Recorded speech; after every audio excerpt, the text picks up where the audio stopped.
Are you still considering relocating or moving to the St. Petersburg area, but you're still trying to figure out if you want to rent or buy and what are the advantages and disadvantages of each? And is this really the time? So in this video, I want to discuss with you, should you rent or should you buy in St. Petersburg? So let's get after it right now.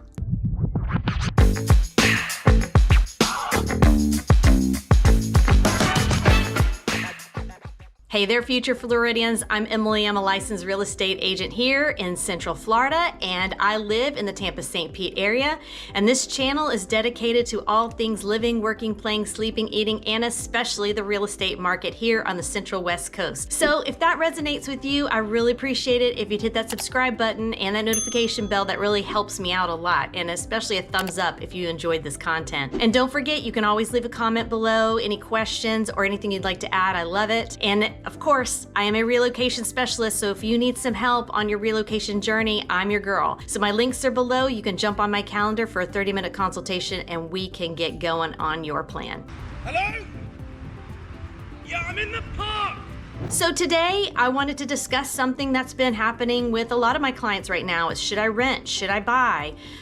This feeding frenzy that we had towards the end of COVID of like, we gotta buy. Maybe I'll buy it. That is slowing down, as if you've been searching on the MLS or looking on Zillow, you're seeing it as well, especially in the Tampa, St. Pete market. Prices are starting to drop.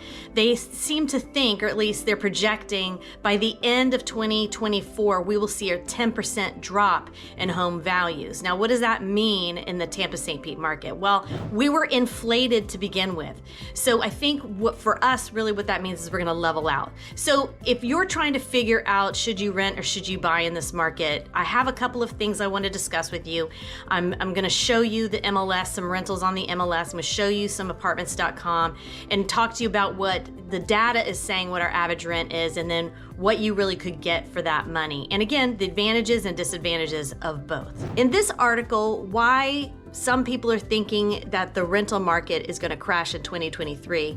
But I'm not seeing it. The study released on June 6 of 2022 used data from April showing that 10 of the 14 most overvalued rental markets are in Florida, and all 10 are overvalued by more than 13%. So what's happening is because of supply and demand, right? That's what's happening in our normal housing market, and so that's what's happening in the rental market, supply and demand. But we're starting to see that turn because we didn't have enough supply for the rental market, and now we're starting to see lots of condos and apartments and that sort of thing pop up in all different parts of town, in St. Pete in particular. And so when you're looking to rent, that's what's going to determine your rental price, right? Supply and demand. Rent growth is predicted to outpace home sales growth in 2022. But moving into 2023, renting may become a less affordable option in some states. It also seems that larger rental units have gained the most momentum as people now share. The apartmentlist.com September 22 national rent report showed that the national index indeed rose by 0.5% over the course of August, which is half the rate of growth compared to last month. This trend marks the declaration of the rent market that allows a typical pre-pandemic trend. This year's rents rose faster than pre-pandemic, but are significantly lower than those of 2021, when rent inflation was at its peak. And so what I noticed as well when I was doing some research on this and for the data, January rents rose 2.4%. Smallest jump in 20 years, says Florida Realtors. So in Florida though, rents outpaced the national average. Jacksonville in particular had the highest year-to-year change with a 7.5% increase, and Tampa and Miami had a low of 3.5%, but that's still higher than the national average. So what I think we're starting to see is things slowing down and trending back to a normal average. With pandemic rates, with low interest rates and high demand, and everybody moving to Florida because they didn't want to be in the cold or they didn't want to be in areas where they had to wear masks all the time. That started the frenzy. And then now we're starting to slow down now that we're, post-pandemic per se, and we are starting to kind of get back to our normal lives. People are starting to slow that pace down a little bit. So that's also why we're seeing some houses stay on the market longer. We're seeing some prices drop because a lot of people are trying to maximize their dollar with this frenzy, and this is just not the time. And I've said in other videos too that I've had to have this conversation with other listing clients that just because somebody sold their house 6 to 9 months ago at this rate doesn't mean that's what you're gonna get now in this market. The market is shifting, the market is slowing down, and it is leveling out in Florida. So depending on the news that you listen to and who you follow, just follow the Florida news if that's where you tend to want to be, because it's going to be different than the national news, all right? So let's talk about renting for a minute.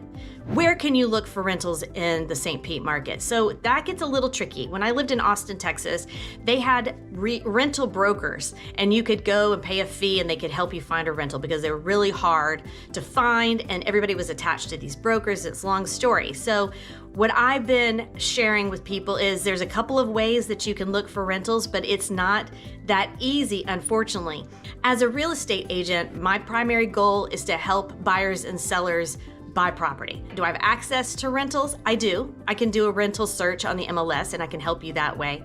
And I can help you with short-term rentals, but the goal is to get you into a purchase, right? So I don't spend a lot of time on the rental market unless we are trying to prepare for you to purchase and you need a place to land. But there are resources you can use without an agent, like apartments.com, hot pads, and then you can most certainly jump on my link below where you can go search the MLS and shift it to rentals and see what pops up. And if you need my help, let me know. I am here to help as best as I can, but it's not my wheelhouse. But I can help share with you what the data is saying about the rental market in St. Petersburg. St. Petersburg rent report as of February of 2023. The overall median rent in the city stands around $1,600, roughly the same as last month.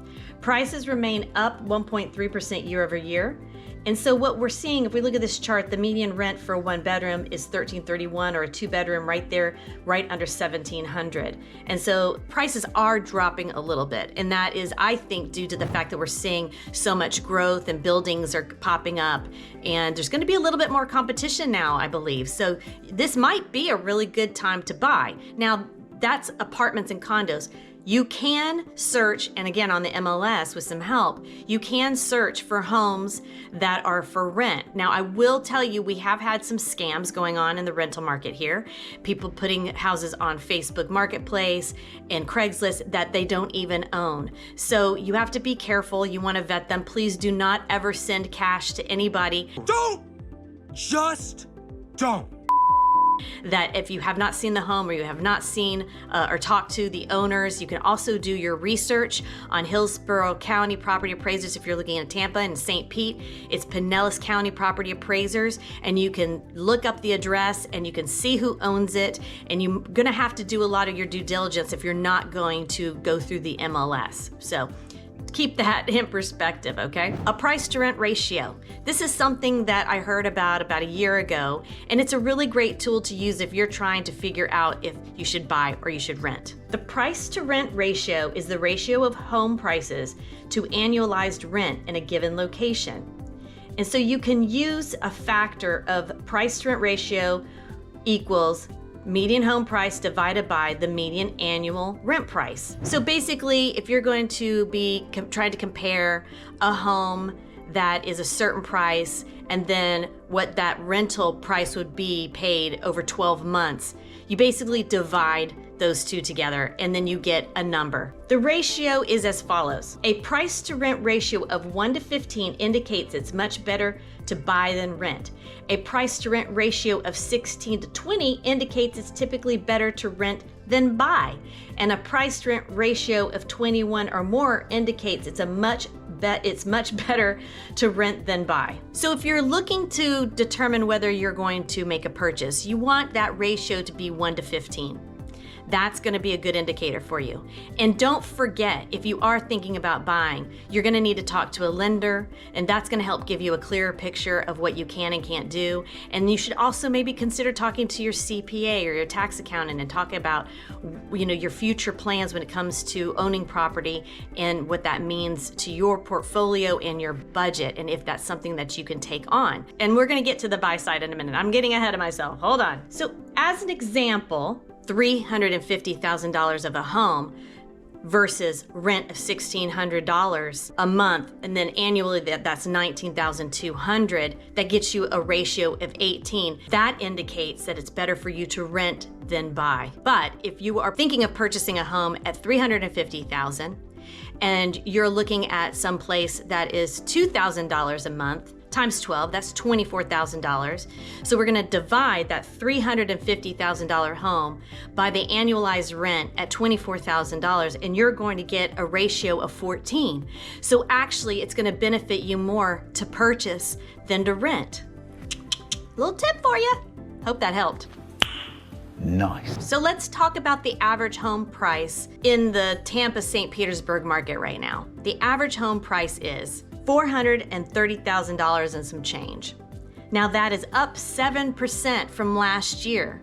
So that is an average. Now you have to remember they're averaging in these $1 million homes as well. So what I think the average is still around the 350 to 400. And you're starting to see home prices really shifting and becoming more affordable in the St. Pete area, especially some areas that people hadn't considered in the past. So I don't think it would be hard for you to find something if you're in that 300 to 400 range, and even a condo or a townhome in the 200 to 350 range. You just have to average in those HOA costs, and that's something I'm doing with a couple of clients right now. We're focusing on St. Pete, but we're keeping an eye on those HOAs because some of them can be ridiculous. Not to mention, you're gonna have the homeowner's insurance, you don't have to handle flood insurance if you're in a condo or townhome, keep that in mind. But if you're gonna own a single family home, you gotta factor in flood insurance, you gotta factor in your higher utility bill. So what are the benefits of owning versus renting? Most of us know this is pretty simple and easy, right? The benefits of owning a home instead of renting offer buyers several tax advantages, the ability to grow equity, and of course, a place to call home. It's also a feel-good milestone that offers a sense of pride and accomplishment. Well,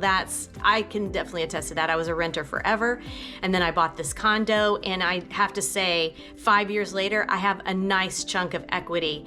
And so when you're looking to either pay down some credit cards, or you're looking to maybe upgrade into another house, and you have that built-in equity, then you can upgrade from a condo like I'm doing. You can upgrade from a condo to a house with some equity to help you with that purchase. So just buying once and getting into something, you have to think of the long-term benefits that that's going to provide you over the course of the next 5 to 7, maybe even 10 years. So I'm also telling people right now in this market, if you are looking to live someplace for 10 to 20 years, that's different. Most people are a little bit more transient than that. They enjoy a home for 5 to 7 years. I'm having that myself. I've been here for 5 years. I'm like, maybe it's time to move. I don't know. Let me see what kind of equity I've got. Those are things that you should be thinking about. So can I live here for 5 to 7 years? If that's something you're thinking about, you might want to downsize a little bit and then grow into that next home. But if you're someone that has been saving forever and you've got a nice chunk of cash to put down, and this is just one of many homes that you've bought in the course of your life, then you know the drill. So you know the benefits of buying. But let me talk about the 10 reasons anyway. Rents continue to increase while we're seeing that, and they might level out as now they're becoming more of a need for renters. That's gonna be something we're gonna have to see over the next course of the year. And we all know this, homeownership is better in the long term from an investment perspective. Still, interest rates are historically low. They're probably not as low as we would like them all to be, but they're still historically low. And we really feel like as of 2023, interest rates are probably gonna level out right under 6 for the year. We might see a slight increase or a slight decrease, but I really think the feds are gonna try to keep that even for as long as they possibly can. So it's still a really great time to buy. There are some down payment programs that can help assist you with that chunk of change you're gonna need, not only for your deposit, but for your closing costs. So those are conversations you can have with a lender, and they can really go over your options for you. That's why I suggest for people to go ahead and speak to a lender. I've got a list of some great guys that I work with, and they're more than willing to talk to anybody because it is something that you have to plan for. And it's better that you know ahead of the game than right before you decide you wanna put a contract in and you really love this house and then you realize you can't afford it. Did you know gift money can be used as a down payment? The amount you're eligible to receive depends on your loan program. but there's a good chance you may have to come up with your own money to help cover the cost of the down payment. But it's a heck of a lot less than you need to come up with on your own. So if you have somebody that would like to gift you some funds, there is a process in which you have to do that, but that is something you can do to help you with your down payment. Also, 401ks. There's a program, I don't want to talk specifically about this here, but you can use your 401k to help get you into a home as well. There's some penalties there, but talk to a lender about that. Gain equity as property values continue to rise. Florida market, we're not really gonna shift too much, I don't think. I think we were flying below the radar for the national average for a very long time, and then the pandemic put us on the map. And now people are going, well, yeah, why wouldn't I wanna live in this beautiful city on the water that gets sunshine 98% of the year? So, I don't believe that's going to change anytime soon. I don't see the market crashing here. I don't see home values decreasing so much that you're going to lose your shirt. I think things are going to level out. I keep saying that. They're going to level out.